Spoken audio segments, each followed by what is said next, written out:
আসসালামু আলাইকুম। আজ রান্না করেছিলাম কি সেটাই দেখাবো আপনাদের সাথে। এখানে করেছিলাম ডিমের কোরমা। ছোট ছেলের ফ্রেন্ড আমেরিকার থেকে এসেছে। ওরা সপরিবারেই থাকে একসাথে, ফ্লাইট থেকে পড়ে গিয়েছে তারা।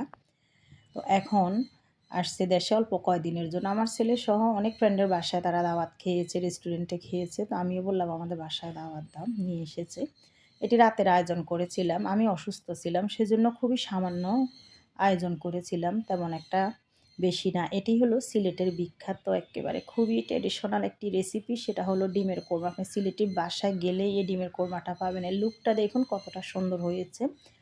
আর যার এই ডিমের কোরমা রেসিপিটা লাগবে কমেন্ট বক্সে জানাবেন, আমি দিয়ে দিব। আর এটা হলো চাইনিজ সবজিটা করেছি চিকেন দিয়ে, খুবই মজা হয়েছে। আর কালারটা দেখুন কতটা ইয়ামি হয়েছে, একেবারে পারফেক্ট একটি রেসিপি।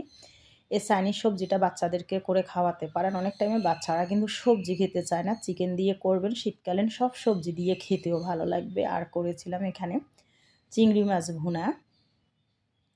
চিংড়িটা অনেক টাইমে অনেক বাচ্চা খেতে চায় না, তবুও করেছিলাম। ওদের চিকেন হলে আর কিছুই লাগে না। সিলেটে আমি দেখছি বাচ্চাদের চিকেন হলে তারা আর কিছুই লাগে না। গরুর মাংসটা করা হয়নি এখানে, কারণ অনেকে গরুর মাংসটা খায় না বাচ্চারা, কারণ হিন্দু মণিপুরি ছিল আমাদের এই দাওয়াতে, সেজন্য আর আমরা আজকে গরুর মাংসটা করিনি। এখানে করেছিলাম চিকেন ঝাল রোস্ট, একটু ঝোল করে। এটা চুলার উপরে গরম অবস্থাতে আছে, ঠান্ডা হলে আরও জমে যাবে। মাশাল্লাহ কতটা ইয়ামি হয়েছে দেখুন। আর এখানে বিশেষ করে আমি লেগ পিসগুলাই রান্না করেছি, যেহেতু বাচ্চারা খাবে সেজন্যই। তাদের চিকেন হলে পোলাওয়ের সাথে একটু ঝোল হলে কিছুই লাগে না, খুবই মজা করে কিন্তু খায়। তো এখানে আমি প্রায় 4 কেজির মতো চিকেন রান্না করেছি, অনেকগুলাই।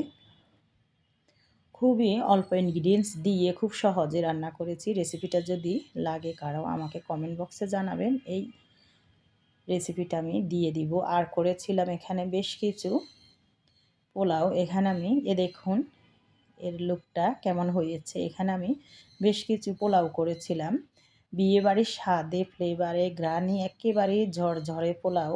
পোলাওটা দেখুন কতটা সুন্দর হয়েছে, ঝরঝরে হয়েছে। এখন ফাইনালি দেখিয়ে দিই, এই যে পোলাও করলাম, সালাদ করেছি, ডিমের কোরমা, চিকেন রোস্ট, চিংড়ি মাছ আর চাইনিজ সবজি কিছু, ড্রিঙ্কস ছিল আর লেবু ছিল।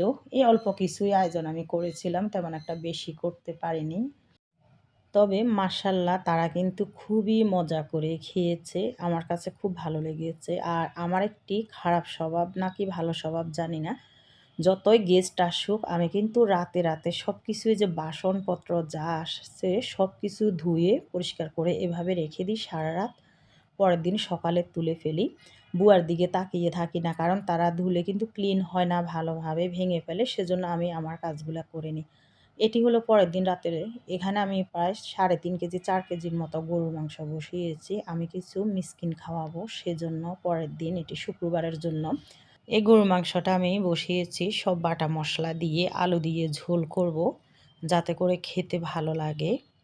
ভিউয়ার্স, ভিডিওটি যদি ভালো লাগে প্লিজ ইউটিউব চ্যানেলটি সাবস্ক্রাইব করে দিবেন, আর ফেসবুক পেজ থেকে যদি দেখে থাকেন পেজটি ফলো দিয়ে দিবেন। দেখা হবে যে কোনো পরবর্তী ভিডিও নিয়ে। ভালো থাকবেন, সুস্থ থাকবেন, পরিবার নিয়ে সবাই। আল্লাহ হাফিজ, আসসালামু আলাইকুম।